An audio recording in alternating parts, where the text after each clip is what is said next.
Alright, hello and welcome back everybody. If you're newer to the channel, hello and welcome. I am Emily Cookie Dough. I am a professional level designer by day and a variety streamer by whenever else I have time. So, I accidentally took a week off. I meant to just take last weekend off, but I felt, I was road tripping around a lot, so I was a little tired afterwards and not really able to get up early the past couple days, so I just slept in, rested up, recovered and all that. And I'm feeling a little better today. So we are back. We're going to start our Blocktober stuff today, which if you don't know, it's kind of like the level design equivalent of like Drawtober, Inktober, all of that stuff. Where you can do something where you do like a different level design quick block out piece every single day. You can do something where you just show off your existing work or previous projects.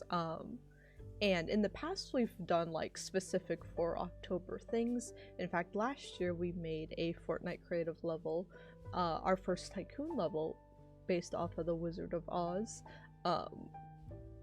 And this year we're going to work on polishing it. So not so much the early development block outside, so much as the what do you do to do a round of revisions on something in that state.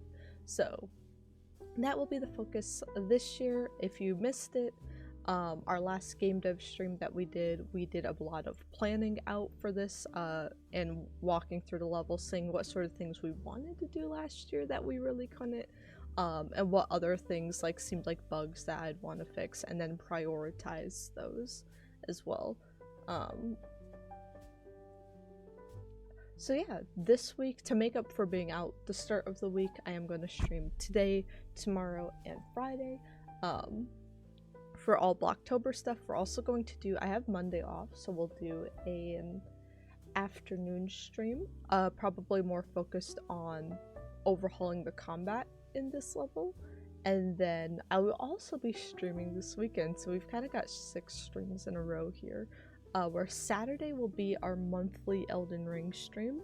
It will be a multiplayer session, so if you have a PS5 character, where I'm at, no spoilers because it's my first time playing, but where I'm at is I'm at the like the forge, or it's something in like the mountaintops with the giants and stuff, and I'm at the like little, I think it's one of the points of no return. I believe I'm entering the last third of the game, but I've not played the cutscene yet. I have not actually, homegirl's talking about burning down like the Erd tree or something. I've not actually done that yet. I've cleared the path all the way up to there, but I want to make sure we do any side quests that might lock after that. So we're gonna have a multiplayer session, and if there's any side quests we haven't done, any areas we want to check out before we do that, which we likely will for the charity stream coming up the first weekend of November, where we'll be playing even more Elden Ring to raise money for Extra Life, a great cause. Then, yeah, let me know if there's any side quests if you want me to do. And then on Sunday, we will be doing a little bit of Hades 2, hopefully getting the epilogue. I've been playing it a lot off stream the past week, so I think I've almost got the epilogue conditions unlocked. I also have a few side character things unlocked as well. So we should have plenty to do on Sunday's stream too. But yeah, that is currently the plan, is most of our streams this month, especially the next week, are all going to be focused on Blocktober stuff. They will thin out a little in the second half of the month because Pokemon Legends ZA comes out at the end of next week, and we are going to play that on stream as well. So yeah, pretty much level design, Pokemon, and then the charity stream coming up. And if you missed it, I'll drop it in the chat here. I did put out a new video essay, which this one I was nervous about because I know the videos that do better are the ones where I say a definitive statement and kind of have like an opinionated clickbaity title and thumbnail to it, which I'm like, I don't want to do too much of that. I don't want to be too clickbaity because that upsets me. I don't want to upset people. I don't want them just clicking on my videos because they're angry, right? But this one was a spicy topic. It's based off of a this was a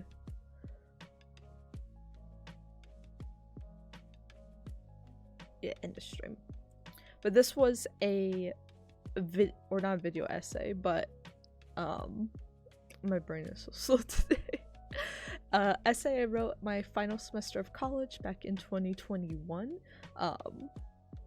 mainly about how asking like what defines a bad game, and like if people enjoy playing bad games because they're funny and they're having fun and enjoyment out of that experience, isn't that what the game intended in a weird way, right? So it's kind of exploring that dynamics. Obviously, I know there's bad games, so please don't rush into the comments and be like, you're stupid, I hate you. If you have critique, I am very open to, and I love seeing like good critical discussion in the comments as well. That always makes me happy to see on these video essays, especially because I'm just trying to start a conversation about stuff. But yeah, it seems to be doing well so far. It seems to be getting good reception.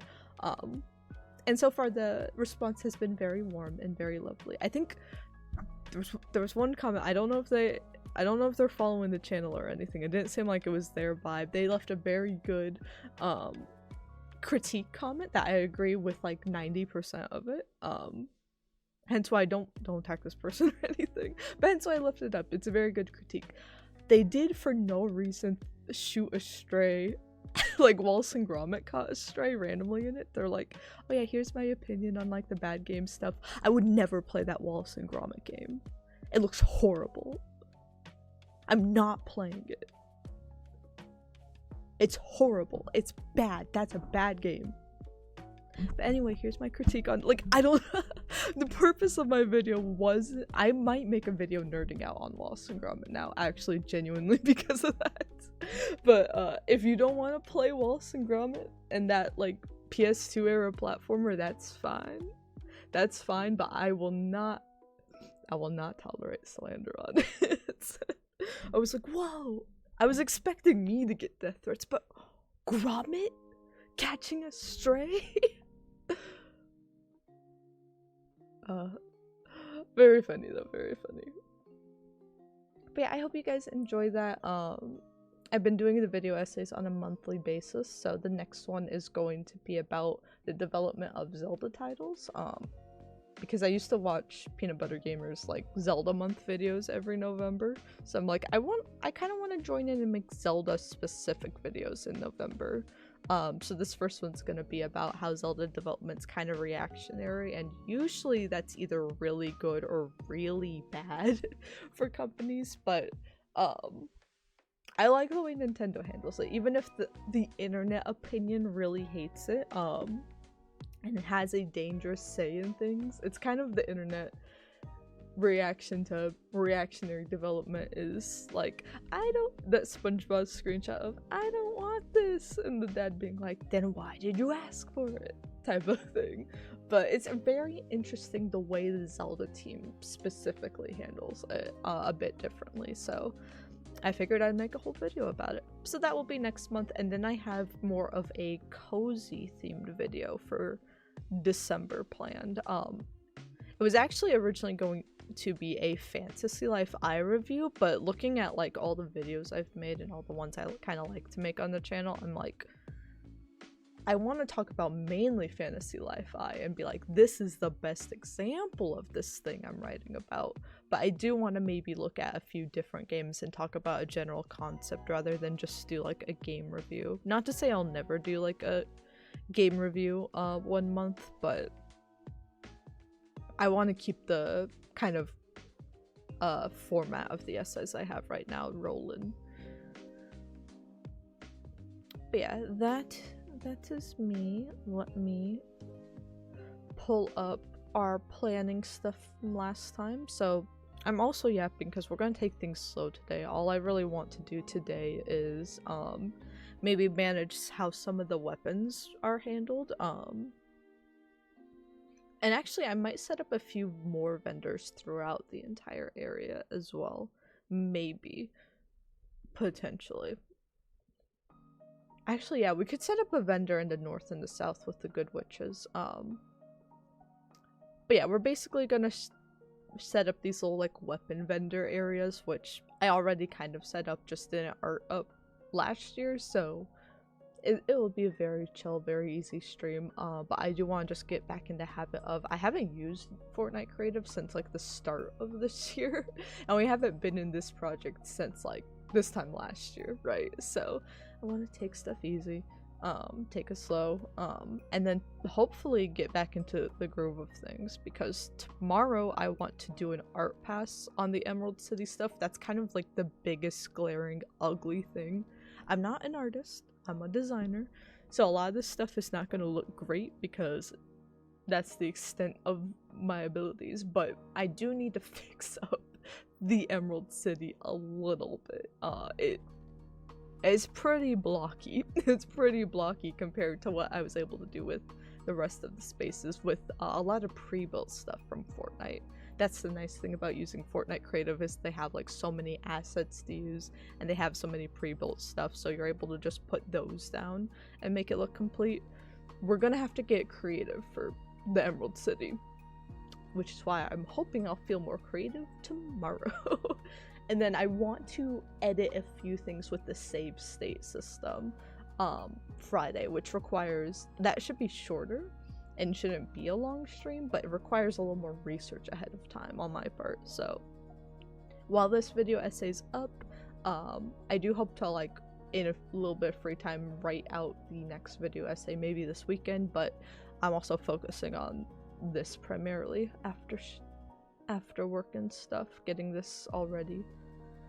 And then, like I said, I'd like to, this is mainly stuff with the full game loop and the Emerald City at the center that we're focused on today.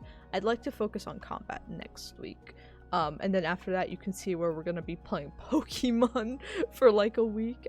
You might see a gap in the Blocktober schedules for that. But after that, the last things I want to do before Halloween, our crit stuff, would be adjusting all the farming sim stuff, assuming we get all the combat done in this period. So farming sim stuff, and then also the kind of set dressing both the crit path and adding some vistas around. And then we are going to work on this into November as well, because there's a certain Oz related movie that may be based off my favorite musical that's dropping its part 2 around this time in November, which might have been why I released Oz Tycoon, the original version, at the end of November. So we're gonna let ourselves work into November on this as well, just because I'm in no rush, and if it dropped, it would be great to just, or it's not even a drop, we're going to be adjusting the existing one is what I decided to do, because I'm not really doing too much in Fortnite Creative anymore. Maybe I'll go back to it in the future. They've actually fixed a lot of bugs that I had issues with that kind of turned me away for a bit this year. So I might go back to it in the future, but right now I'm kind of just chill with it. So, yeah, because of that, I'm not really focused on if this, like, gets no numbers, does no views, because it's just an update to an existing map. That's fine with me. It's more so I want to document the process in the VODs, really. But yeah, by the end of this, the original version, if you want to see it in its buggy state still, is up. If you want to play it on Fortnite, it is just called Oz Tycoon.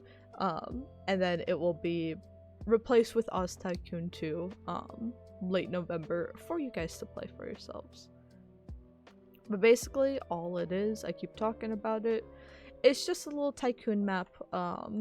If you haven't played a Fortnite tycoon map, they're basically just like, you generate a passive amount of gold as you advance through a space, then, and do things to start passively generating more gold. There's things you can do to manually generate gold on top of that. And there's also different things. So kind of the game loop I have, I gotta pull up this again. The game loop I have is that This probably doesn't makes even less sense. But yeah, you passively generate gold. You start off in like Munchkin Land, right?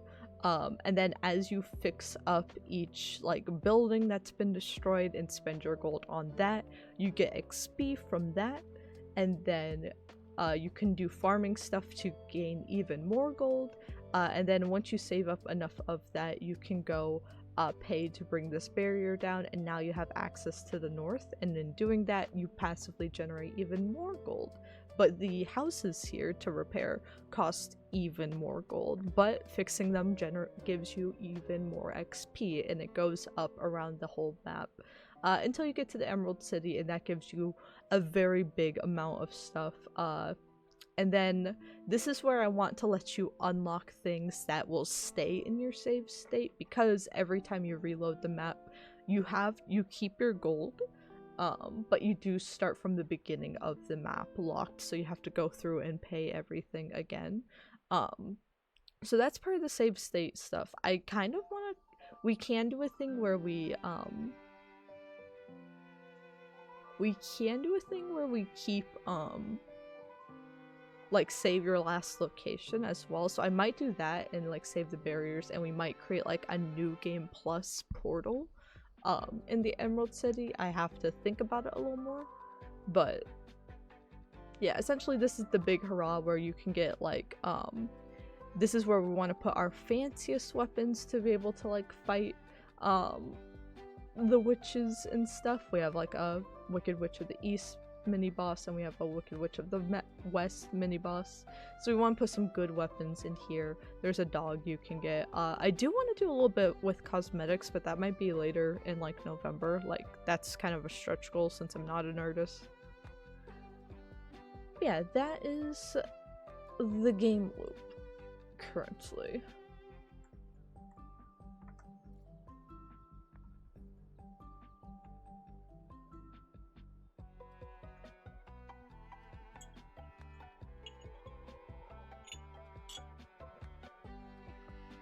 Give her a moment. She's thinking.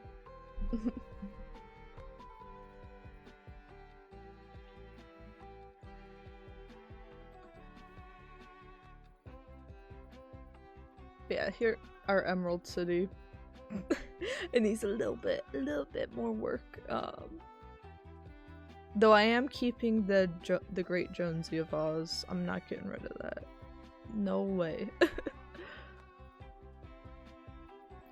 But yeah, what we want to do here is, in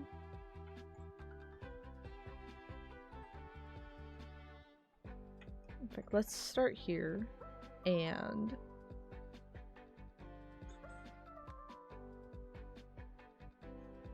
do we want to respawn items? I guess it's a question of, do we want to have only like one player have this, or like everybody?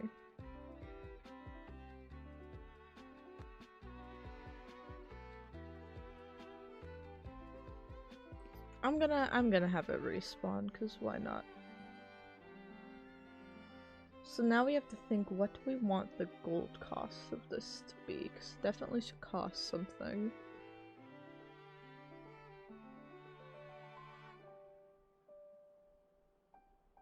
I also realize, ooh, our little doggy here is like out and about, but we need to have it in like a little crate that you need to pay for. So I'll get to that in a moment.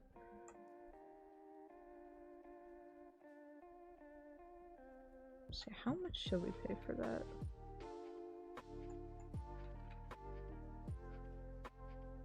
So to get into Oz is 12k.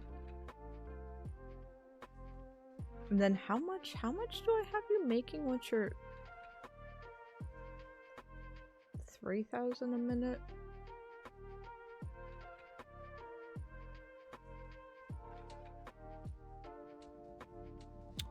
Do I have do I have the weapons cost even more than this? Maybe I do. Maybe I do.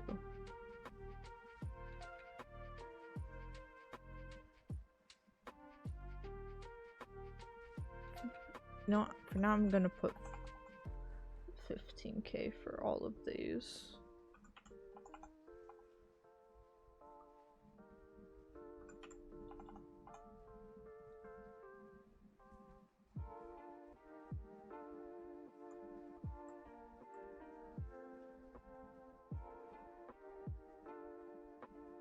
And I think we have infinite ammo on in the settings. I don't want to deal with any ammo pass stuff.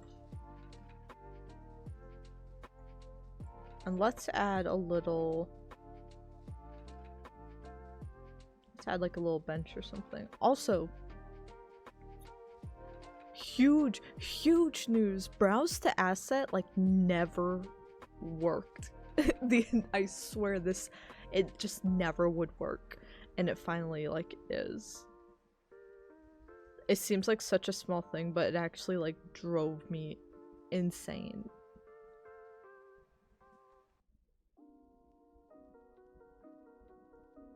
But it is working now. Yay!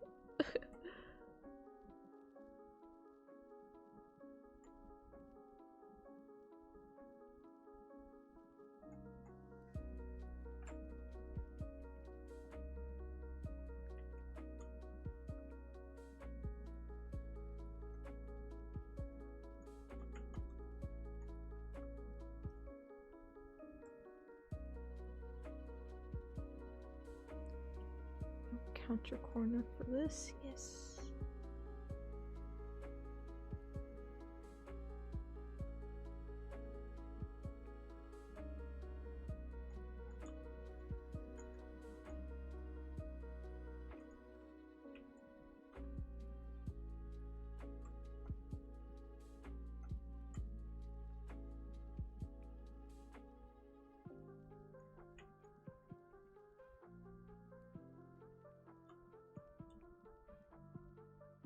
So do I have their... yeah. Turn off the base on all of these. It's gonna be ugly.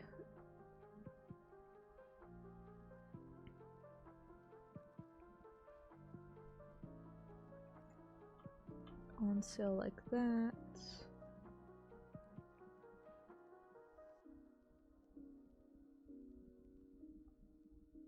I definitely want like some shelves back here, but like some really tall ones.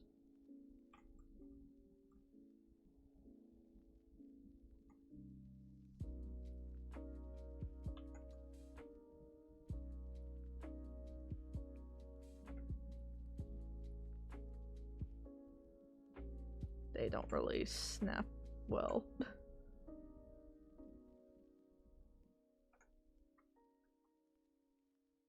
This could also be part of like the set dressing pass. I'm getting distracted, but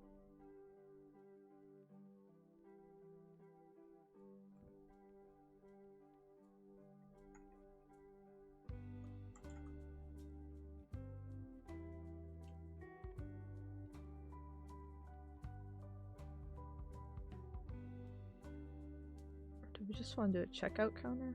Ugh, an ugly checkout counter? No. Why are you...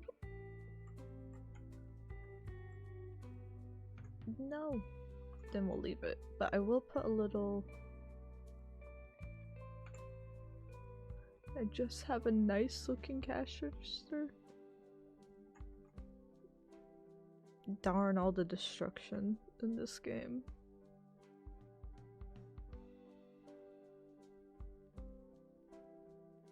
I do want this little like awning.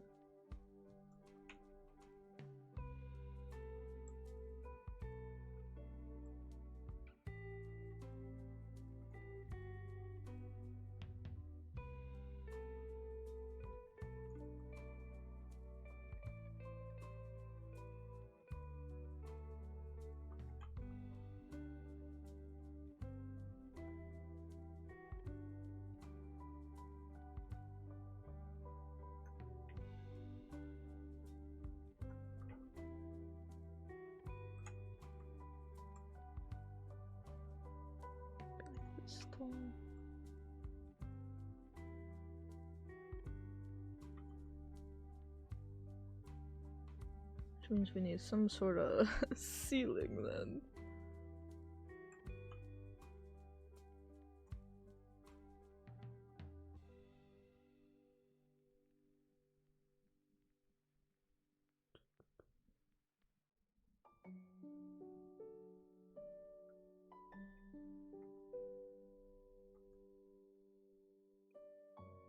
I just want to have more weapons than this also.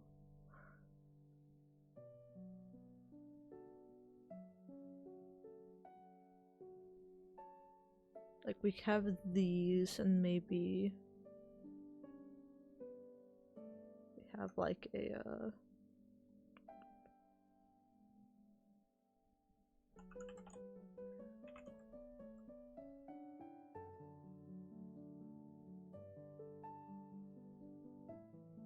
the firefly jars was deadly on one of my other ones.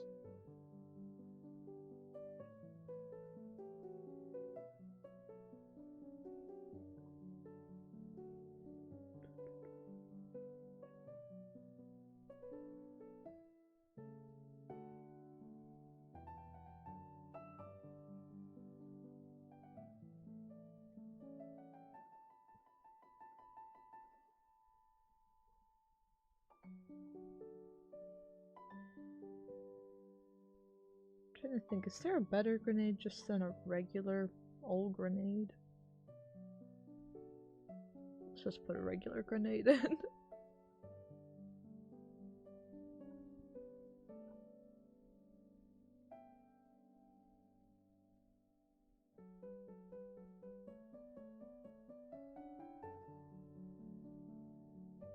Wait, why did the gold cost? Can it only be 1,000?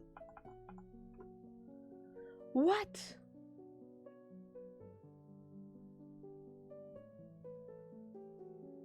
Oh, that sucks. What do you...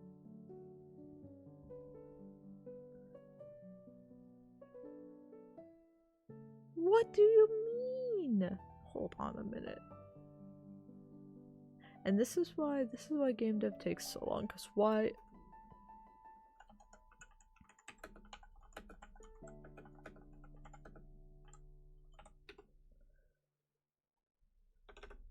UEFN.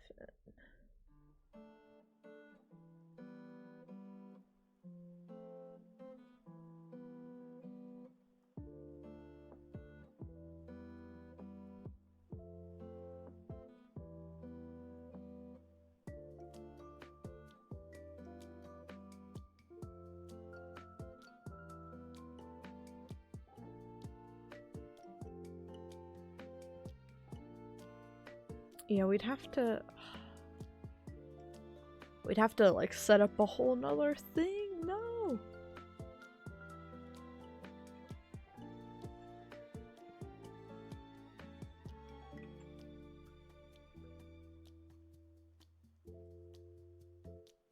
Unless we put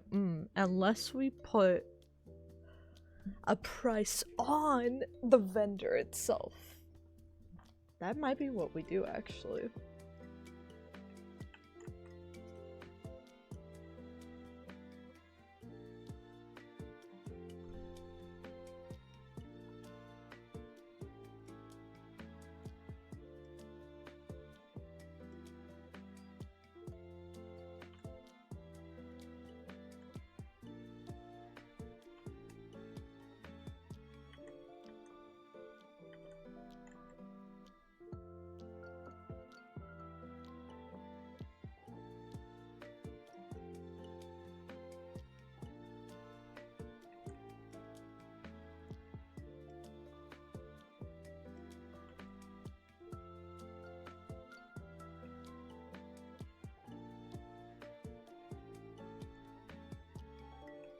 I'm trying to think if there's any way around this, but I think we'll have to have it like... So we'll have to have like barriers up, and then we'll have to have a low volume over it.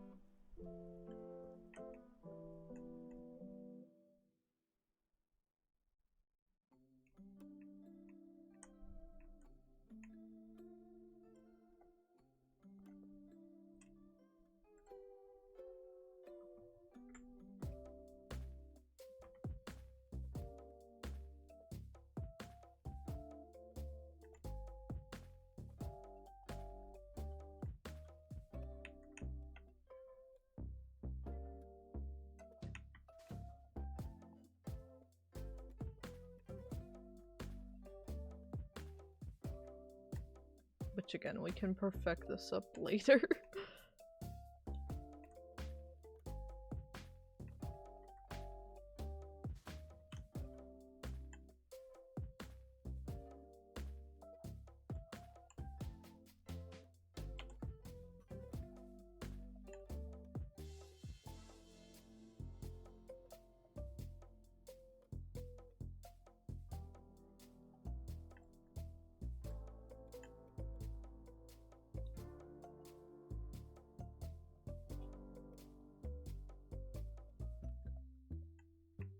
Yeah, we're probably gonna have to do something more similar to what we're doing with the houses, where we have a volume that, yeah, shows the props, and we have a volume that should hide the props? Or wait, no, I just add all of them. Still though, I think we'll be alright.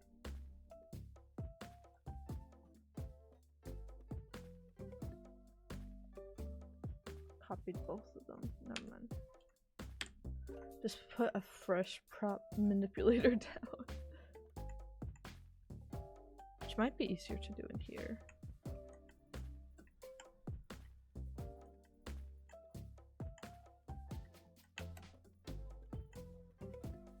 Where about the other stuff go?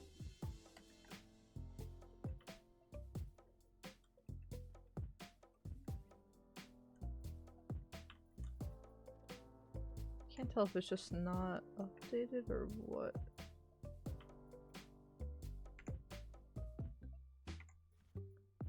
Oh my gosh, I forget all the I forget all of the things.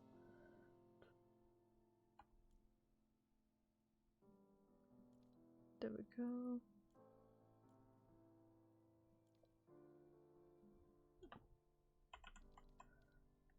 Yeah, prop manipulator.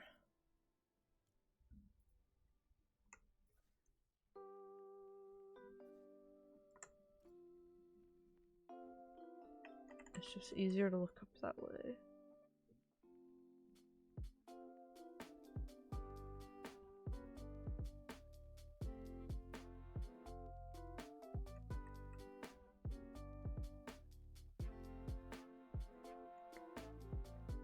Actually, we can just do an item list, I think.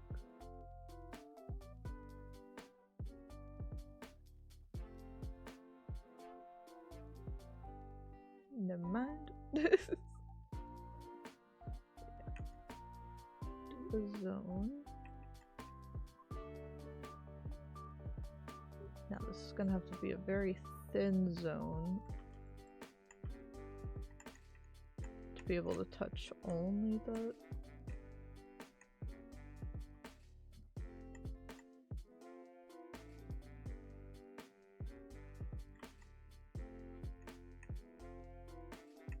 That's the thing, is I think it's overlapping into these.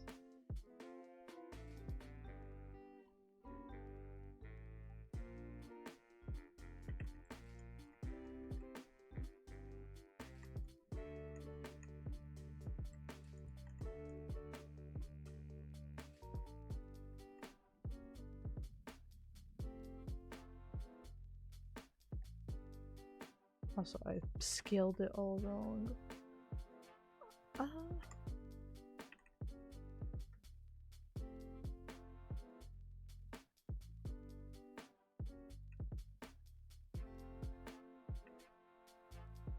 Maybe?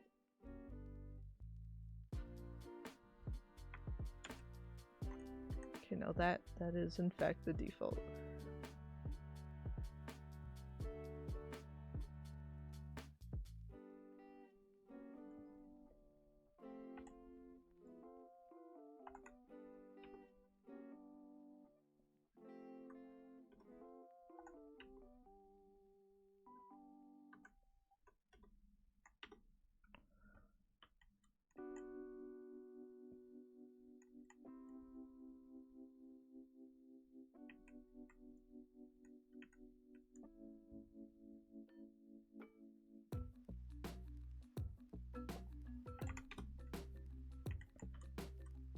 Something very, very tiny.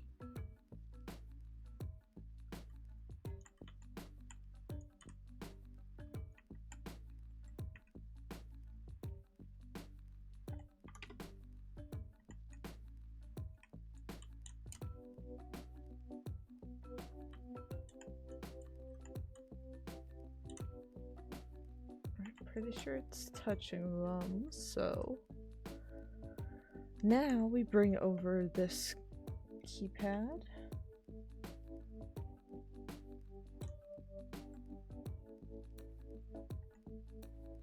Actually, we should put it in here too.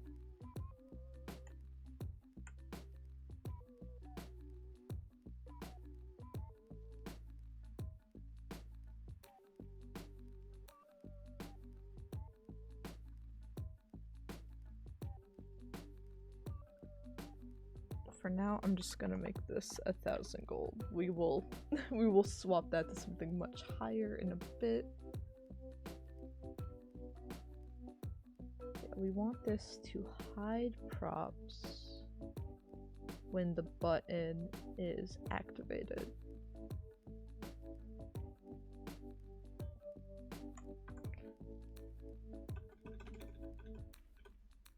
So, conditional button.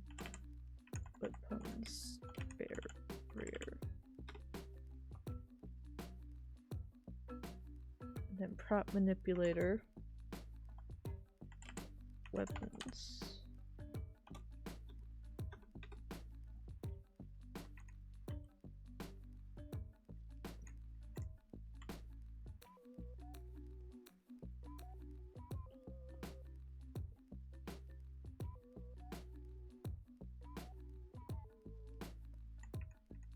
I want to connect these to the I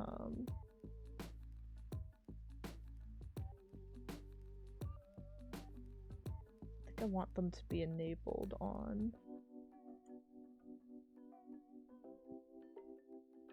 activated. Yes, this should work.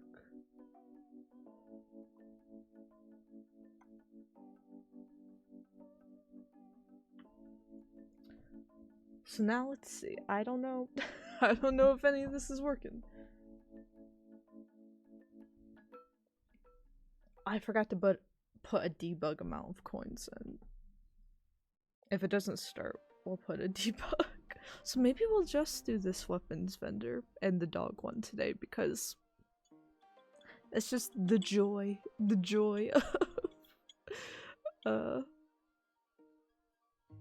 working in editor.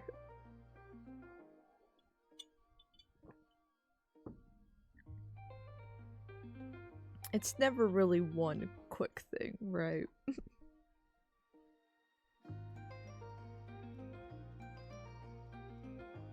So yeah, we could create a little crate for Toto over there. I want the Emerald City to look fancier than this. Because it really depends what assets I can find tonight.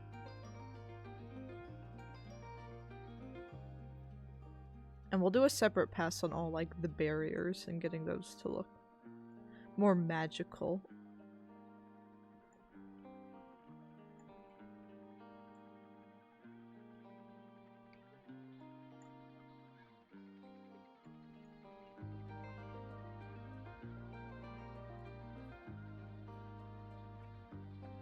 But that is also another, the pro to using Fortnite Creative is you have a lot of stuff, just game modes and like art assets just all at your disposal. Like pretty much almost everything that's in Fortnite Creative,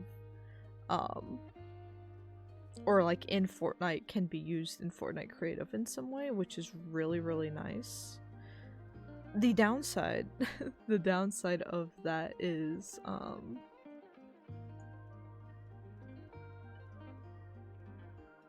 there we go. That it is, you have to launch Fortnite fully, and you have to launch into a matchmaking session to playtest anything. Every single change you make, you have to fully launch this stuff, which if this is like the only game editor you've used, you might be like, well, that makes sense, right? But the good thing about like using Unreal directly is you can just hit play and playtest everything, which instantly, which, well, not instantly if you have a huge project, right? But much faster than this, at least.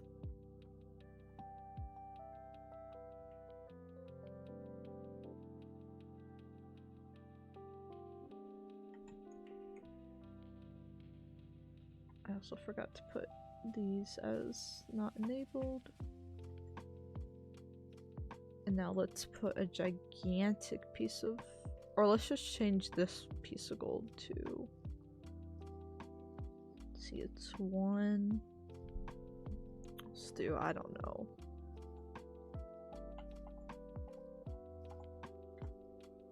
Just a small little loan there.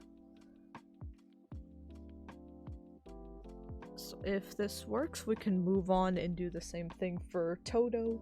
If not, that's why I didn't give us a lot of stuff we had to do today on stream. Getting to this fun. I probably should have focused more on this last night. I was playing more Hades too. I kind of just made sure the project was working. I really think Hades 2 is my game of the year, you guys. I know the story does... It's not as great as Hades 1's story. It does kind of take a hit in order for the best, like, gameplay possible, but then there's some stuff I was really looking forward to gameplay-wise that, didn't actually end up being in the post-game, unfortunately. But... I don't know, the characters are still lovely, and the gameplay is just, like, I was talking about with some coworkers the other day, where I'm like, it makes the gameplay of Hades 1 feel, like, outdated and almost unplayable. I won't say it is unplayable, because I'm gonna replay Hades 1, of course, but it almost feels like that. It's like, well, how do I go back without all of the stuff I have in my arsenal at Hades 2? Like, every run truly feels super different.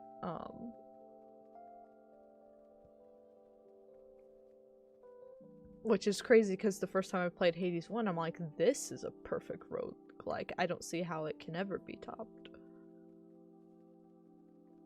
Though it's weird, I would say I love Hades 2 even more, and I consider its gameplay better, but Hades 1 does feel like more of a perfect game than Hades 2, if that makes sense. I think it's because Hades 2 does so much more, but because of that there are more room for error. Well, Hades 1 feels more compact, but that compact experience has a lot of polish. Same way I guess I'd call Breath of the Wild a nearly perfect game. Tears of the Kingdom does a lot of gameplay elements way better, but I'd say Tears of the Kingdom is more flawed, despite that. My money, my small amount of 900k. And we do have to take the longer way around. Which I could put in better debugs as well, but I worry I would just forget to take them out, so we're just gonna run.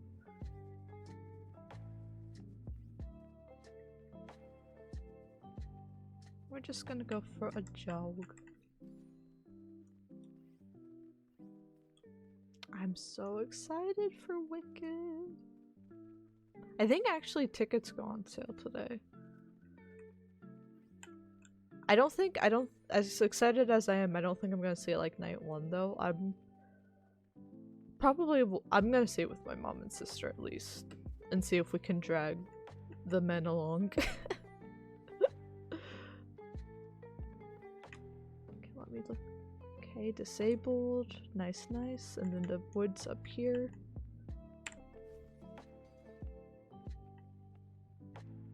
Okay, cool, but why? Now, why did we fall onto the ground?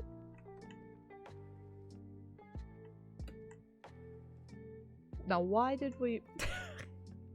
Everything else worked perfectly. Why are we on the floor? It's okay. But yeah, we'll probably oh, I thought of an update. So, my partner and I are trying to figure out like holidays and stuff, since it's our first year officially living together. So we're like, we'll probably do Thanksgiving and Black Friday here and like stay over at my parents for a weekend. And then do some travel like on Christmas Day itself. So because of that, I'm thinking, well, obviously if that's gonna be like our big like staying the night week holiday thing, gotta bring my cat over so he can just chill, even though he hates seeing family, but you know, he's gotta still see them, he's gotta do his holidays too. So like we're gonna bring him over for Thanksgiving and also Black Fridays when my family sets up like all the Christmas decorations and the trees, so that'll be fun. My sister's also coming home. She lives away now. She's also coming home and bringing her cat, who's very farty and likes to smack my cat on the butt and traumatize him. My parents have their cat, Mocha. They may be getting Mocha is a spoiled black cat diva princess girl. In fact, we're actually going to be watching her for a week starting today, so I can show her off and how spoiled she is. But there's also plenty of clips of Mocha on the channel. But she will be likely in the background starting tomorrow and throughout all of this weekend's streams. Everyone loves Mocha. We do love watching her because we get to baby her and stuff. But yeah, but somehow the universe put another black cat girl kitten into my parents' lives. So I think they've met it, like some of my other family's watching it for now while they're like out of town, but they might be getting another black cat. Possibly, which would mean Thanksgiving's gonna have four cats at the function. So I'll keep y'all updated on that. The pictures of the cat, the baby does look really cute. It looks really cute. I'll give him that. It does look exactly like how Mocha looked when she was a baby though. So I'm like, either Mocha's gonna be, because Mocha was kind of like this with my sister's new cat, where she like raised her and was like very disciplined.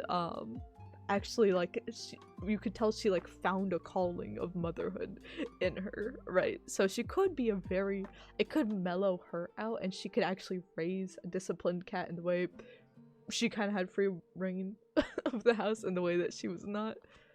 Or they can both turn out to be divas and spoiled. We will see. They ran it by if we wanted a kitten, and I looked over at my cat Artie, and I didn't even say anything to him, but he just had the stankest, grumpiest face on, and I'm like, my partner and I would love to get another cat or like a little baby kitten at some point, but we live in a 1-bedroom apartment. And watching Mocha alone is like, it just makes it feel like very chaotic. My cat, he loves me, he loves my boyfriend. He does not want to interact with like anyone else on the planet usually. He's a very particular boy, and he is an older cat, so I'm like, if fate dropped a kitten off at our doorstep, I would definitely cave, I think. But knowing that my sister and my mom also have kitten fever, I'm like, I can't drop a Mocha Jr. on my cat like that right now. He's not really receptive to the idea.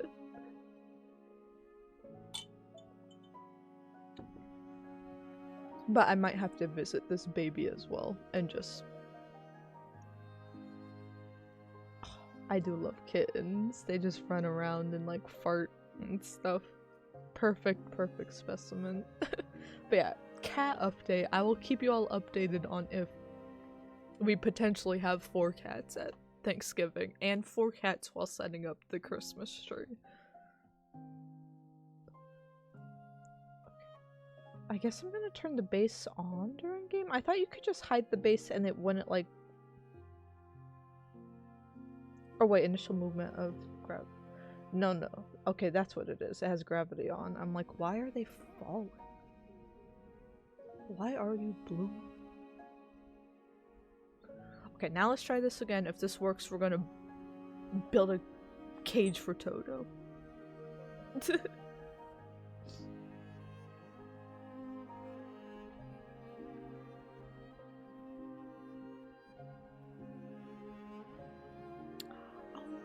Hair appointment needs to get rescheduled. Oh no, what do I do?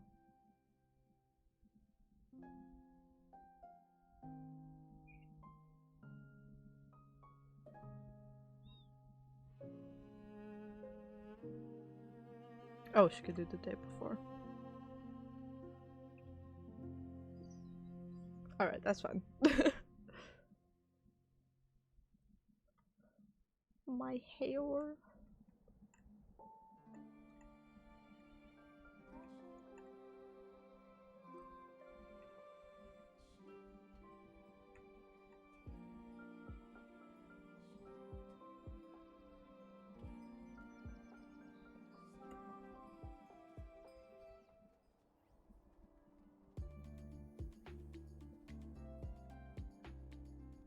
It is really nice with Fortnite Creative how, like, I wouldn't even consider- I still consider this block out, honestly. I've not done anything in my power to make this look prettier.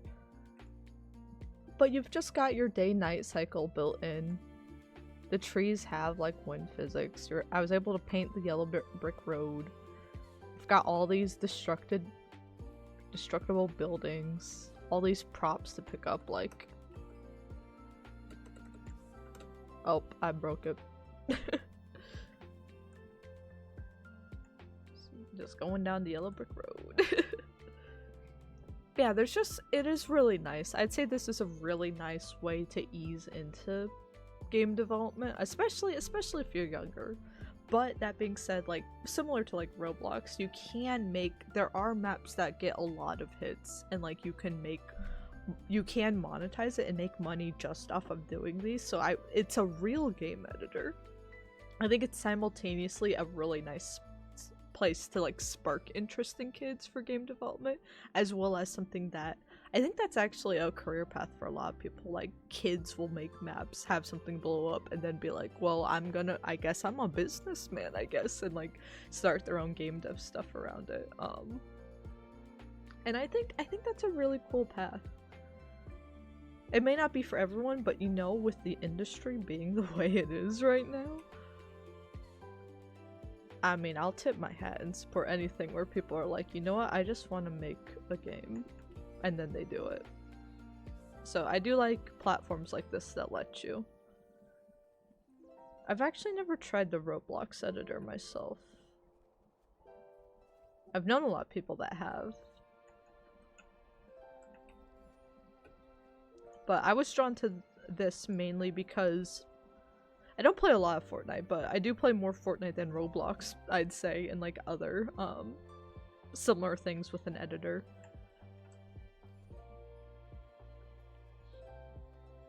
And then I obviously love Unreal Engine. It's the one I've used the most, so it makes sense. Okay, there we go. Now we're talking. Okay, that's clean. Can I have it hide itself? Only thing is I want to have the button hide itself on disable. Or maybe we can just move it to the side. If it's not gonna hide it, then we'll just scoot it to the side for now. So with that logic in mind, let's build a crate for Toto. And if we have time, I'm only gonna stream to like 9:45 for me.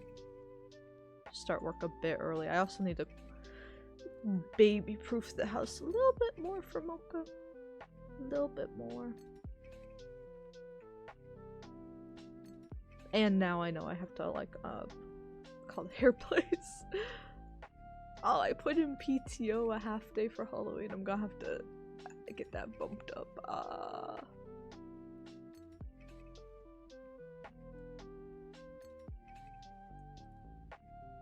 It's okay, I get pretty hair a day earlier. It just means I'm definitely, because I'm supposed to be going to a concert if America can figure its stuff out. Our government is literally not active right now. Not doing anything right now. So travel's a little. Hopefully can travel by November. Not that that's anything on. Not that that's anything on the like TSA and air control workers. Fully support them right now.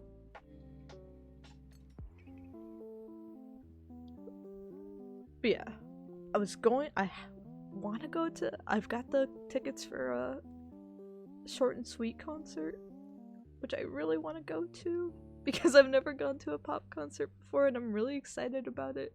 So hopefully that all works out. If not, like, the week leading up to it, we might have to, like, if flying's not an option, we might have to arrange a big road trip, and I'd have to take even more time off of work, but you know, it is what it is, I guess.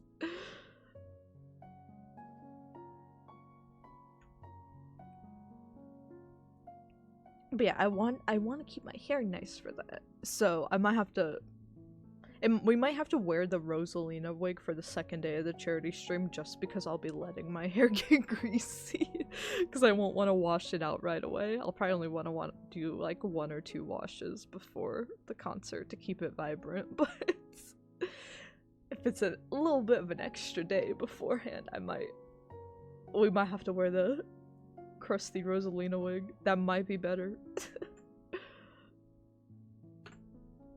No, don't delete. Oh my god. I meant to hit end. I meant to hit end.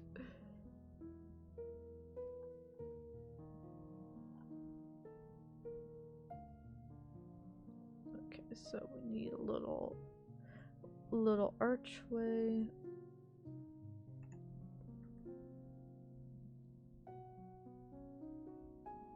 Okay, snapping's on, I see. And doing nothing for us. I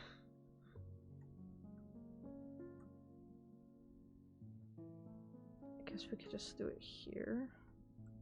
Or wait, it's not even on the ground. Yeah, let's just make it easier and snap it to the grid and then shift everything over a little bit.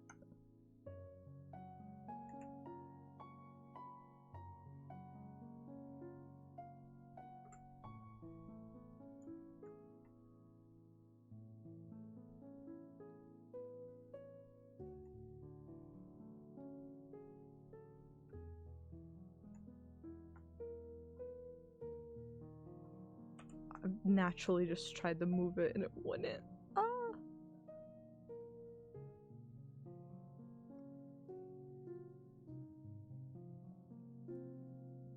Brick simple wall. Ooh, that has a nice green to it, actually. Why are you doing that? I kinda want the green to be on the outside. Because it's the Emerald City. And Toto's fine. It's very humane.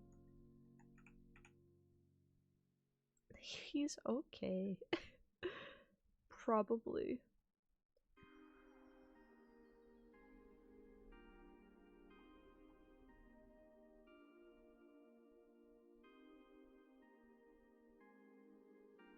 I just want a roof. These are all the props, so this is not the best place to look for stuff to snap together.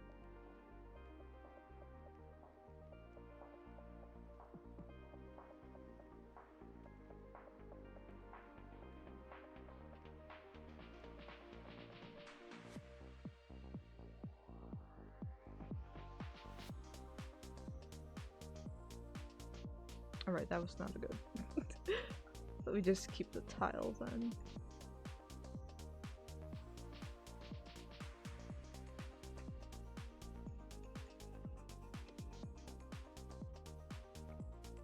In fact, let me get rid of the coming soon. So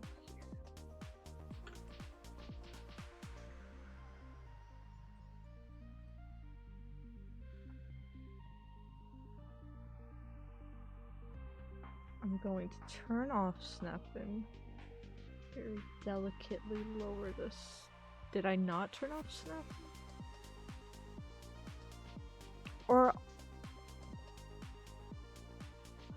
they made cell snapping separate from.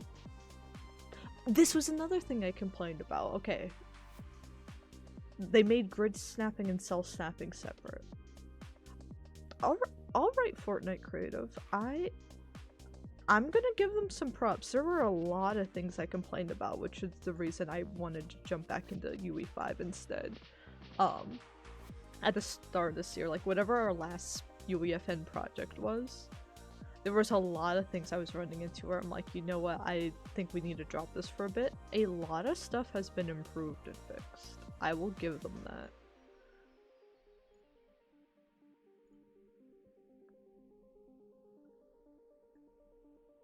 Like, this all feels very good.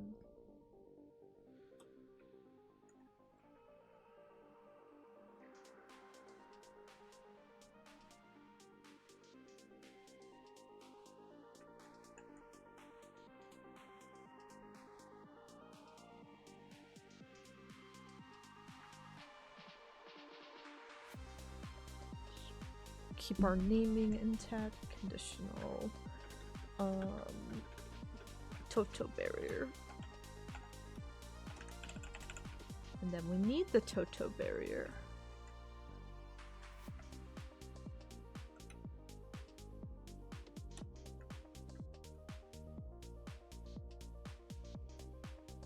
Which could be a little smaller. Yeah, pretty much just that will work.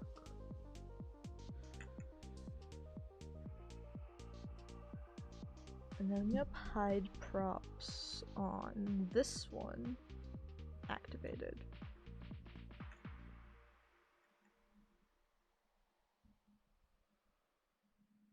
Let's try again and see if that works.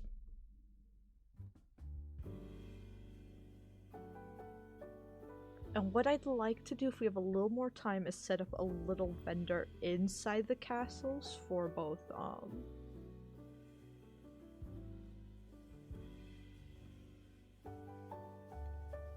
yeah, the North Castle and the South Castle. That way we can have like the best weapons here, and then the bosses drop legendaries, I believe, or whatever's skilled appropriately. But maybe we could do like rare tier items in the north, or like blues in the north and then purples in the south. Which means we might need to increase rarity on all of these too, but.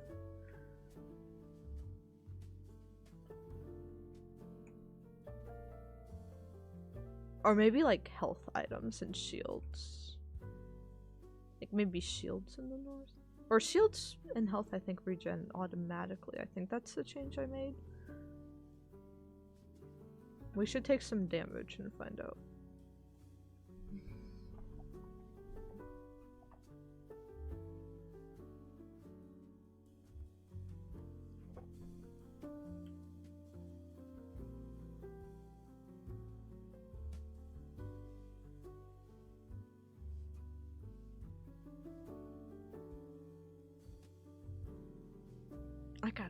I gotta pre-order the Pokemon stuff and Age of Imprisonment. I'm starting to see a lot more promotion for. I'm seeing more promotion for Age of Imprisonment than I am Pokemon personally, but I'm a Zelda person, so I don't mind. But yeah, we will be doing a full playthrough of Age of Imprisonment in November. That being said, it releases like right after, like whenever I want to go to the concert, and if travel stuff is crazy, it may take me a few days to get back if I can't fly back. So I would like to, maybe I might be able to start that release weekend, but it might possibly start a week late.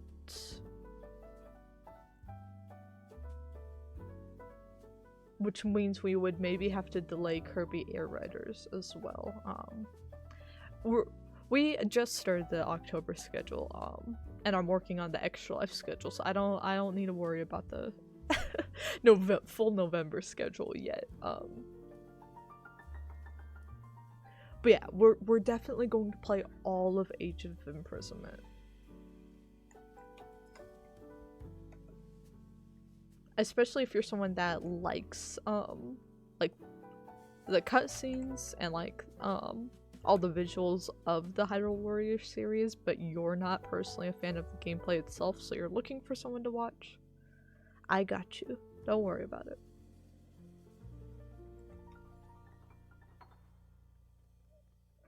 Oh my gosh, my cat is spraying boogies everywhere. Sir? Sir?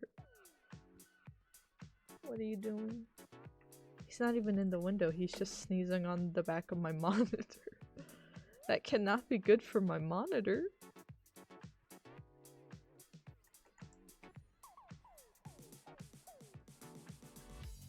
Can we tame Toto in here? Okay, it is fully blocking. Good.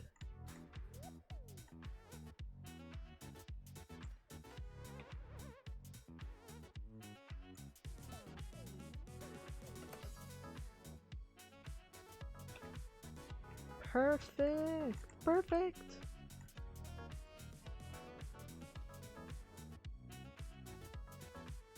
Oh, perfect, perfect. Everything's working great. So now I'm gonna crank the prices of this up. Weapons I might make 1500, maybe Toto 20. Or not 1500. Toto I might make 20k.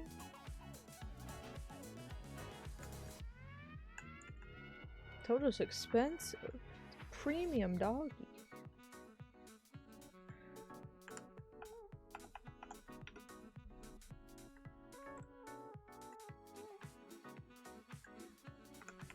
Inflation has hit the Emerald City, what can I say?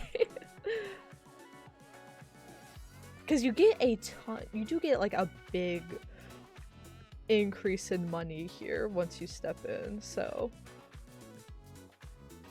making you wait a little longer, I don't mind.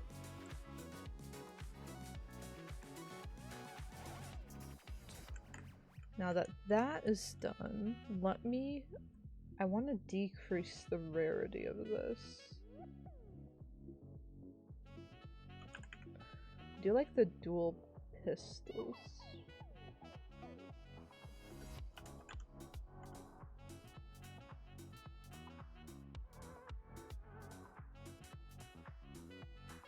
So let's just bump them down to level 2, I guess.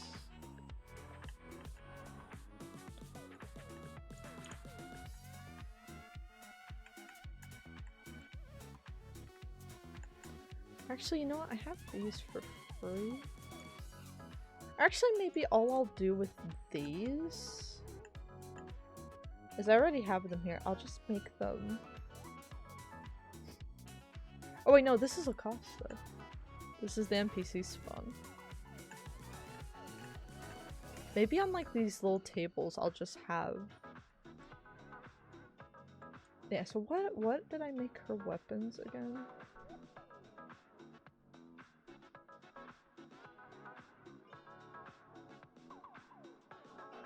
Is it just the chiller grenade? Oh, girl. We are going to do a separate thing rebalancing all the witches, so I'm not going to do that today. But for now, to make sense with that, we'll just put a chiller grenade up in there.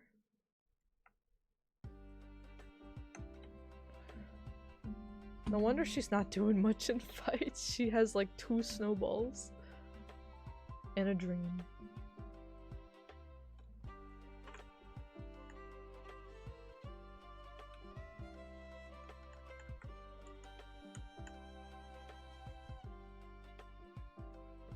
I'm gonna put this right here.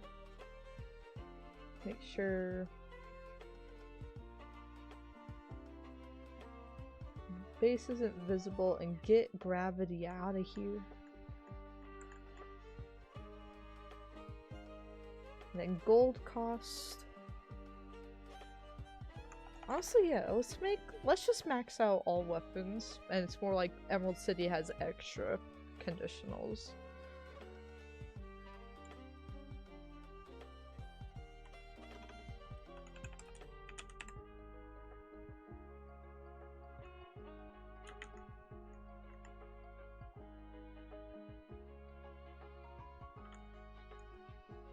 So put that in there. And then let's put a similar one over by Glinda. Because these you already have to kind of pay to get into anyway.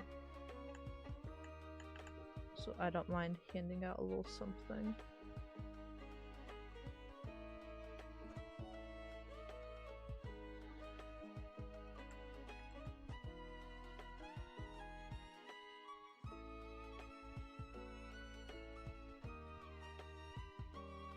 Then what do you have?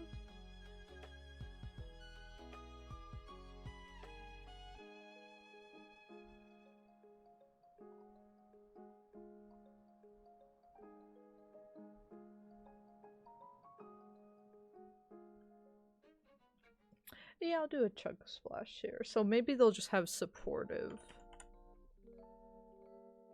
items.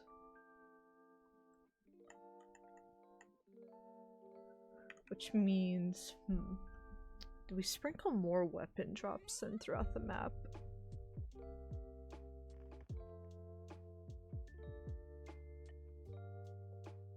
Maybe we'll save that for our combat rework. Maybe we'll have some enemies drop weapons.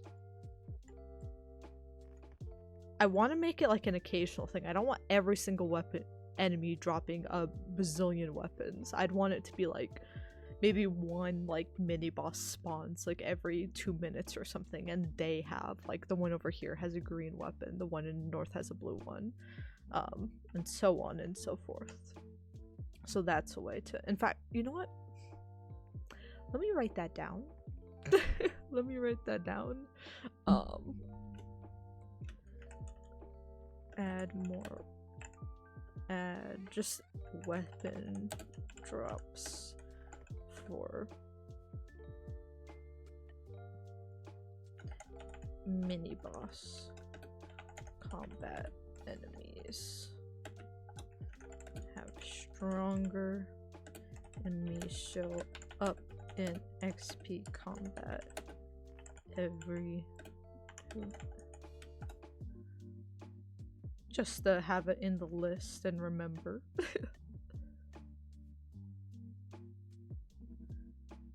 Yeah, let's go ahead and I don't want to get too far into the combat side of things because again I want to save that for yesterday for tomorrow, but let's go ahead and let's playtest what we've got so far, and then we'll check everything in and then we'll probably call it for today and keep it a nice short first stream of Blocktober here, because like I said, we're going to be doing a lot for Blocktober, and then we'll probably do a few streams of this in November as well before we actually re-release this as 2.0.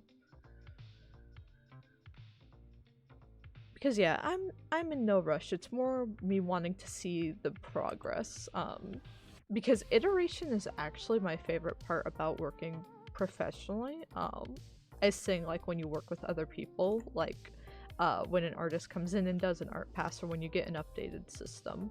So it's actually, I think, the part I struggle with in my individual personal work the most. Is just kind of trying to figure out, you know, how do I navigate all of this? So that's really why I want to focus on it for Blocktober this year, is that's just what I'm in the mood for. I do think I would like to do a fresh level focused in like development over only a month again next year probably. But for now I'm craving whatever this is.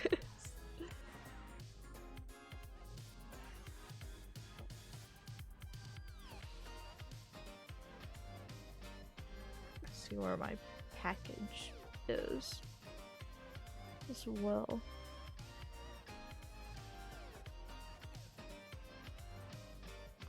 Because actually one of my friends invited me to like a little book club thing. And you guys know me, I've not just sat down and like read a book for fun. I think since the Final Fantasy 15 like DLC book we read, which is a couple years now.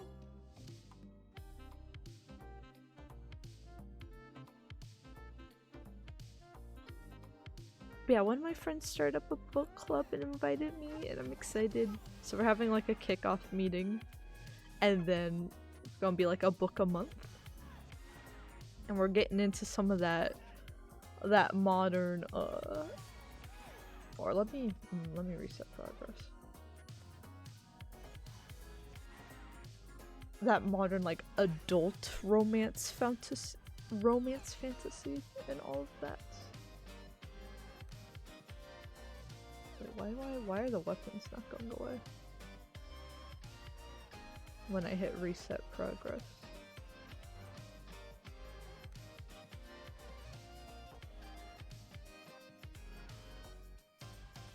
Let's end game and try that again.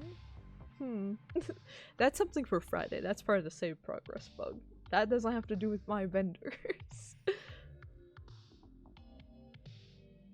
Yeah, I don't think I've actually read a spicy romance book, but it seems like we all still like fantasy as well, which makes me happy.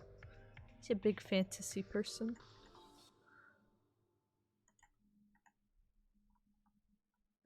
I used to love, it's hard, it feels weird to say, especially for anyone that's like known me since college, or even since, if you've only known me from streaming, like most of you watching this do. I loved reading as a kid. Like I did stay up and play my DS, granted, but before I had that, I would stay up reading, and my parents would have to tell me to go to bed and stop reading, because I would like strain my eyes, and stay up in the dark to read. I couldn't get enough of it, and I was in like, the advanced program in like elementary school, and then like the honors courses into high school and stuff. And it just, public school, especially like the like honors or like advanced like programs, they suck the life out of learning so badly. It breaks my heart thinking about how much I used to love reading, and then it was like forced upon, oh well, you read so much, not enough, read even more, take these tests, read at this skill level. Like I had a college reading level, I believe, from like 2nd grade, and I was able to read like textbook level stuff for fun.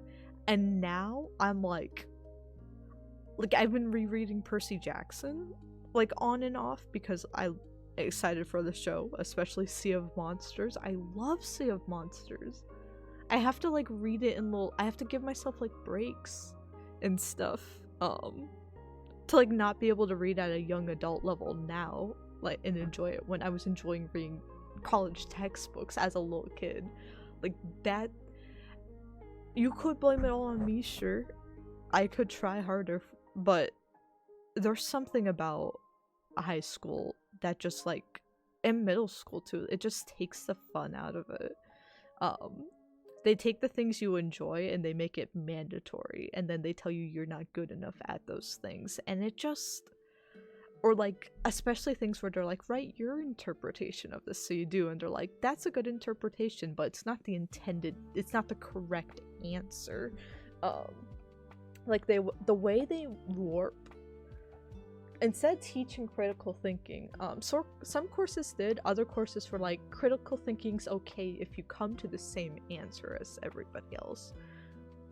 Which isn't really what critical thinking's about. It's about reaching your conclusion, I feel. Not becoming one with the hive mind type of thing. So it really sucked the joy out of it for me. I think the last book I enjoyed reading in high school that was required, and maybe the last one I actually read, I think I just looked up Spark Notes. Hey, I graduated high school. I can say I don't remember actually fully reading a book in junior and senior year of high school. In my AP literature courses, I fully just gave up. But Lord of the Flies I really enjoyed. Shout out to my like honors sophomore teacher for English, because she had us reenact it. We kind of had Hunger Games, the movies were coming out and stuff, and she could see we all loved Hunger Games, so she's like, well, let me tie that into Lord of the Flies and stuff. And not only is it's just a fire game, it's just a good... Why is it not respawning properly?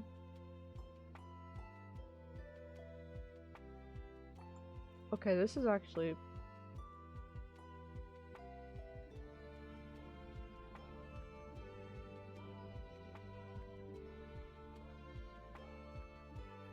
And round? I don't...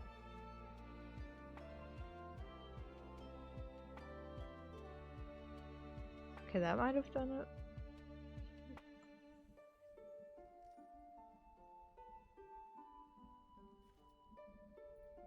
Okay, that might have done it. Start it now. Yeah, Lord of the Flies, like every week. I don't want 2 million.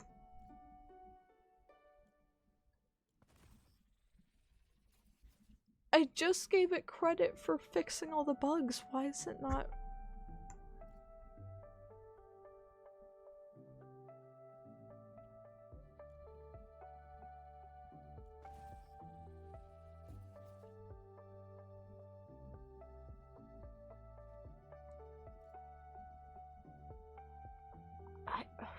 Okay, let me just relaunch it fully, actually.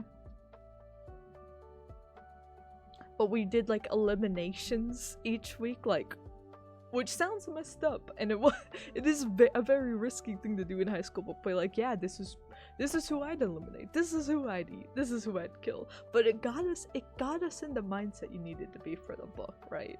I do remember, like, all of the discussions we had around books trying to be like themed and based around activities and stuff as well, and watching a lot of movies tied into the books.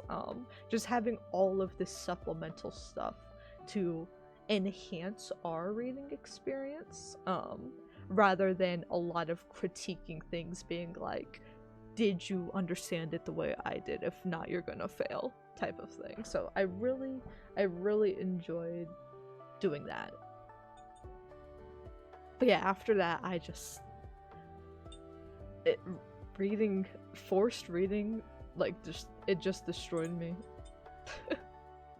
So I'm really excited to read with a group and read some like hot, spicy romance, but still fantasy type stuff.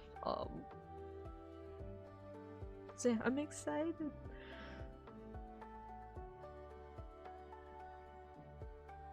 I even ordered like a little bookmark and everything, because I was like, oh my gosh, I don't have any of the bookmarks I had as a kid. I had a huge bookmark collection as a kid. I'm like, well, I need a bookmark. I think the smarter thing, I do kind of wish I still had it. But I'll see how well and how long this book club stuff goes on. Okay, there we go. There we go. Now we're starting from scratch. Good. But I had so many bookmarks as a kid.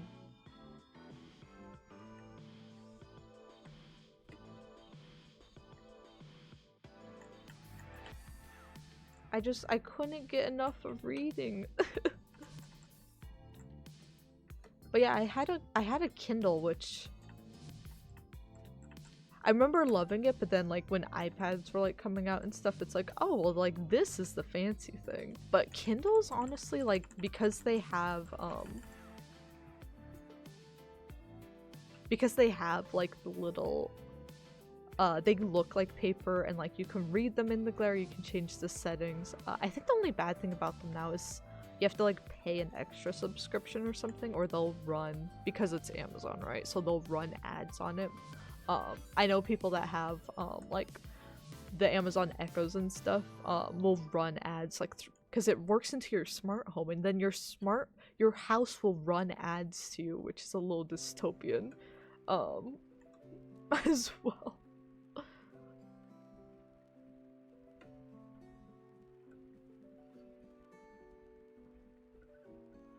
Yeah, I'm like, long term getting a Kindle again could be good, but part of reading for fun for me, I feel like I fell off reading when I started getting digital stuff. For me, like, having a paperback is like crucial to me enjoying reading, so I did get a physical book.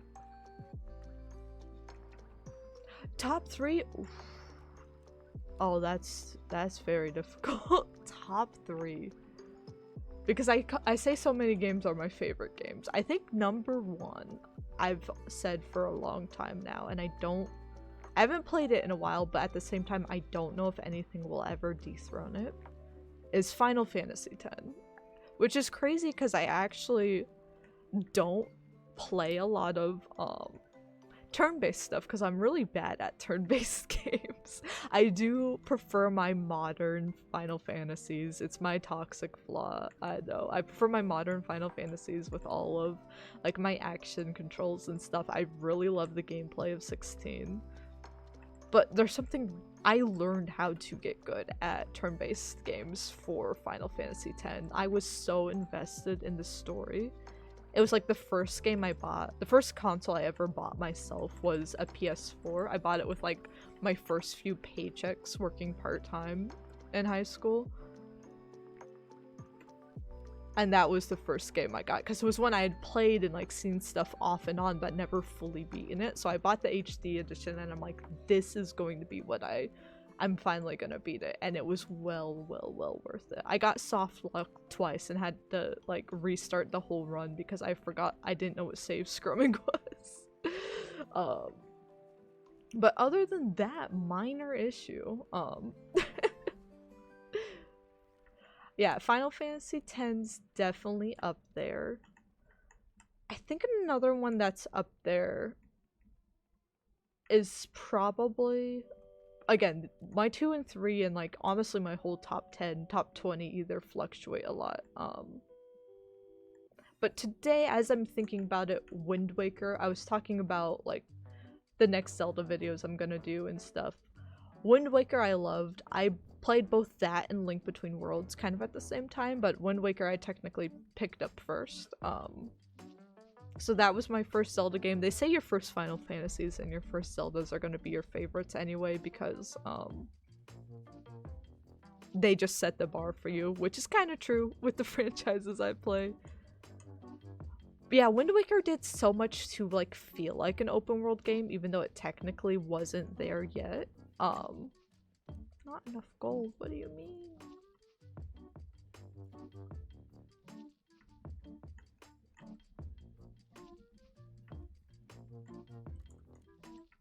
So what do they mean, not enough gold?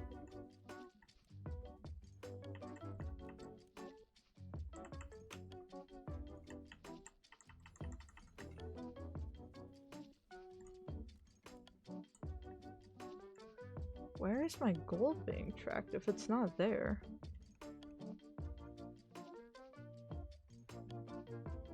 Okay, there might be some more bugs. There might be more bugs in here than I realized.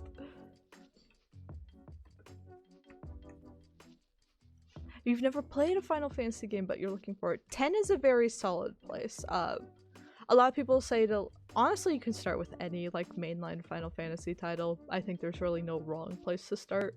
But 10's really good. I think 10 does a balance of like, it deals with a lot of, it's turn-based, but it's not like the classic turn-based one, so it's kind of right. I think 7 through 10 is like what people consider the peak of Final Fantasy. So 10's a very solid place. Good turn-based stuff, but it has a little things that switch it up. Amazing story, amazing world building, good amount of content. So, excellent place. Oh yeah, Twilight Princess. Twilight Princess is like my sister's favorite. It's very up there for me. Especially story-wise, Twilight Princess is one of my favorites. I think Wind Waker is still my favorite, even aside from it being the first one I played. I've been thinking about this because my partner and I, we just like rewatched, we've been trying to binge Over the Garden Wall every year. I've already been doing that for years, but I showed it to him for the first time last year and he's like, okay, well now I gotta do it too, right? Highly recommend if you guys want something to watch for the fall. It's a little animated Cartoon Network miniseries, and it's just perfect for the fall. Why am I not generating the gold? Okay, there we go.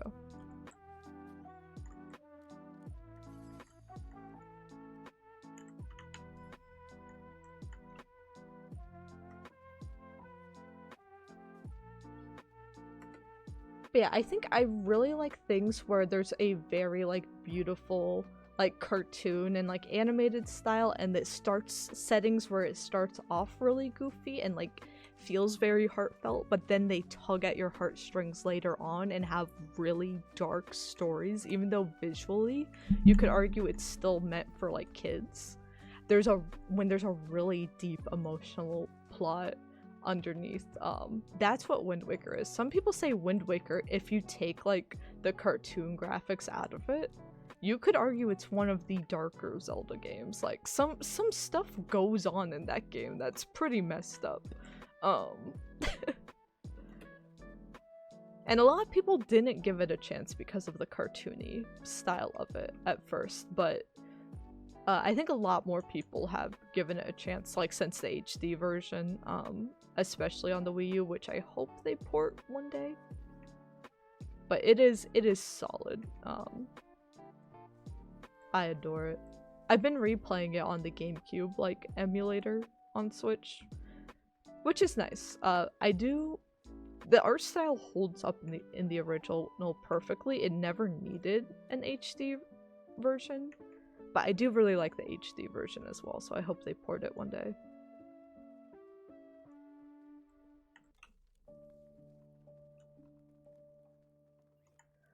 Let's see, that's 2. I'm gonna give Mario Galaxy 1 for today. Again, I know sometimes my rankings shift, but for my number 3 spot today, I'll give it to Mario Galaxy 1. That was kind of... Oh, I just remembered Kid Icarus Uprising exists. I'm still gonna give it to Mario Galaxy today. I always say Kid Icarus Uprising's the first game that I like teared up at, and I was like, wait, what's happening? I thought I saved the day, you know? But Mario Galaxy 1's the first game I think I felt strong emotions with upon beating it. It was the first time I realized games could be really emotional. And it's also just an amazing... Galaxy 2 does have technically better gameplay, right? But Galaxy 1 still has pretty amazing levels and gameplay, and then just like the perfect story woven into it. I'm definitely getting those Galaxy 1 and 2 ports. I love them, and they're worth $70 to me, but they really shouldn't be priced at $70 in general, especially with all the new Switch 2 games coming out. So I am gonna wait to pick those up until after the holidays, I think. Despite saying Galaxy 1's one of my favorite games of all time, it is a hefty price tag for what are just like a couple ports.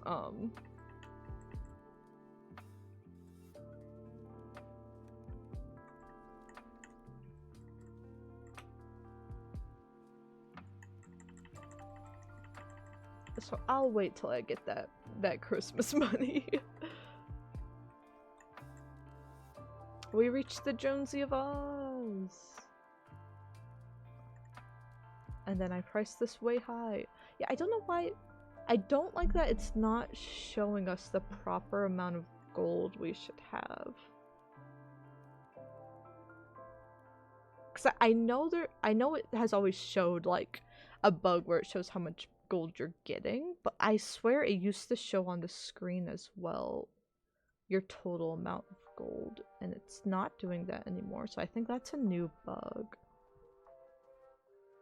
Which is, I just praised it for not being broken anymore. It seems like some of the old bugs in Fortnite Creative got swapped out with a few new ones that I'm not a fan of, but is okay. It's okay. I'll look into all of it. Bunch of games you've never played before. Hey, if you have the chance to, I highly recommend them. I know Final Fantasy X's been ported to a bunch of things, the remaster has. Some people, I think the original, I only ever played the original a little bit. So the original is definitely probably the better one. A lot of people say like they kind of redid the facial stuff and animations in the HD version, so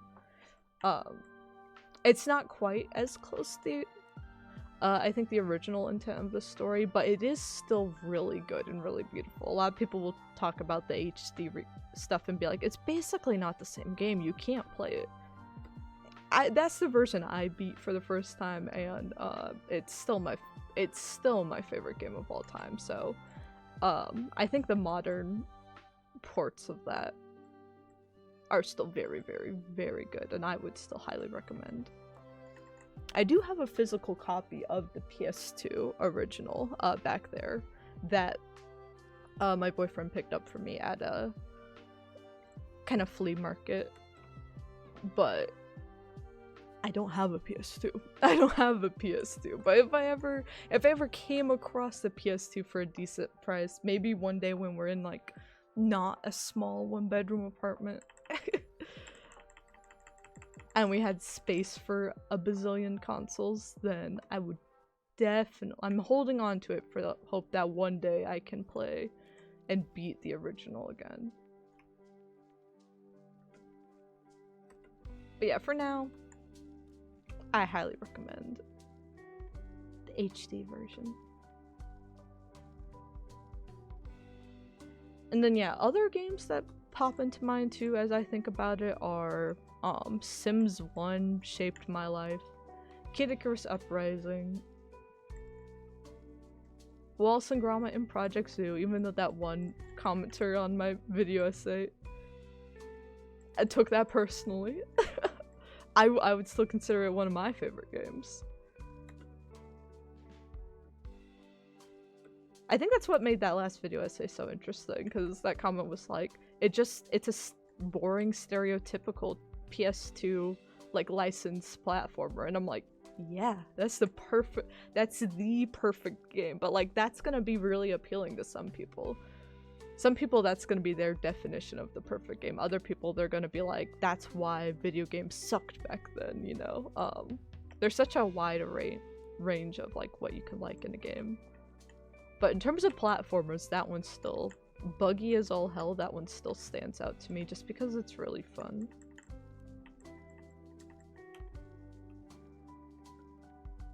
Tomodachi Life gotta be up. I'm so excited for the new Tomodachi Life. We're gonna do such miserable things. I'm so excited for when the Switch version comes out. I really hope it's good.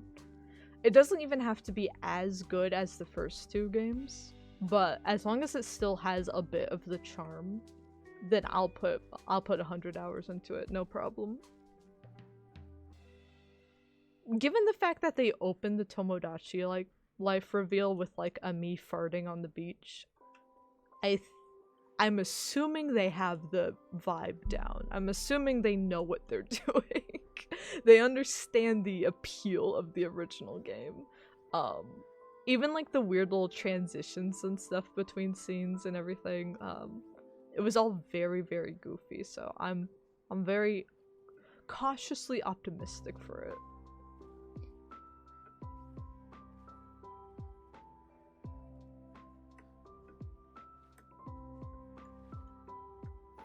Alright, well, it seems like everything we implemented is working in like the regular run of this. So yeah, the issues I'm noticing are gold not showing up, even though I set it to show up in my settings, I believe, last year, so might need to reconfigure some island settings, and then the save state doesn't reset unless you reset it and reset the round rather than just resetting the game doesn't do that, which I do truly believe is a bug. Just hitting reset progress is supposed to fully reset your save state regardless. And that is not, at least there's a workaround for it. But yeah, that's not working as intended right now, so I'll do more research on that. No, Lacosta, I'm sorry. Baddie down. But yeah, I think I'm gonna push these changes, check them in, and then I'm going to go to my actual job. But we will do, let's see, what do I call these changes? Oh.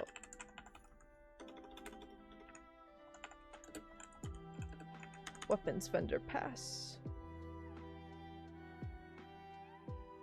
But we will, again, we've got like 6 days of streaming in a row to make up for me being out for a week. So we're going to be doing more Blocktober stuff tomorrow morning and Friday morning, more stuff centered around specifically the Emerald City. Tomorrow I want to start an art pass on it because it's definitely, like, the rest is passable for a Fortnite Tycoon. I cut corners. I cut corners with the lack of corners in this one. So we're gonna try to find at least somewhat more appealing assets to layer over this even, and make it a little pretty. So we're going to do hopefully a starter art pass on this, and then I do want to look at some save state stuff on Friday as well, depending on what research I do outside of stream. So more Blocktober mornings this week. Saturday is our Elden Ring stream of the month, so that will be a multiplayer session on PS5 if anyone's interested. And we're going to be doing a lot of side quest stuff because for the charity stream, we're at the part where our girls like, do you want to burn down the Erd tree? So we're gonna do some side quest stuff first this weekend, just in case, again, don't spoil it for me, but just in case that's a point of no return for some things, like I feel like it might be, we're gonna do some exploration mainly on Saturday. Sunday will be a bunch of like Hades 2 side content, and then Monday afternoon I have the day off work, so that will be a longer afternoon stream focused on more Blocktober stuff, probably doing a combat pass on this map. That was the one thing about the video, is I almost wanted to make it twice as long. The original script was a lot longer, but I realized I wanted to condense it down to mainly just be my original essay I wrote in college, but I could have made it twice as long because there were a lot more bad games I wanted to mention, and actually a lot more contradictions I had with some of the things in my original essay, but I was worried it would detract too much from the original point. But yeah, I'm tempted to in the future. It's in my kind of brainstorming list of things. I want to do stuff specifically on like licensed games. And like, I swear there was a time where they were bad games and like shovelware games, but they weren't actually that bad, especially compared to like a lot of like modern stuff that, in terms of stuff that gets like rushed out and crunched nowadays. And like tie-in stuff, I feel like there was a lot more work and there were a lot more like fun little passion moments in those like 2000s, 2010s licensed content. So I'm kind of tempted to do a full video on that type of stuff in the future. I think specifically I want to do a comparison between Bolt, like the Disney movie Bolt, and its licensed games, because I loved the DS version of it growing up, and then when I got a PlayStation I played the PS3 version, expecting it to be the same game and hearing people say the PS3 version's better. And it was much higher quality, but I liked it a lot less. I did not like it, but I still consider the DS version one of my favorite DS games, actually. So I definitely want to do a video on like why I felt that way and like what those differences were. Because I think a lot of people, especially if you're a kid now, you don't realize like licensed games, they didn't just port one thing exactly the same to all consoles. You had to make a specific version for like each platform, it had a different scope that you can do. And I kind of wish I was around for that era of development, because that seems like a nightmare, but also is such a fun design teaser, I think. So yeah, just sneak peeks at things I have in mind for video essays next year. I already have the topics for the rest of this year planned out, but I think we're gonna do a lot more in 2026. So yeah, I'm gonna head out now. Thank you guys so much for hanging out with me today. I'll see you guys back here at the Emerald City tomorrow, and if you haven't checked out that video essay on bad games, it is there for you to check out if you are interested. So I'll see you guys on the next one. Have a great rest of your day, and take care, everybody.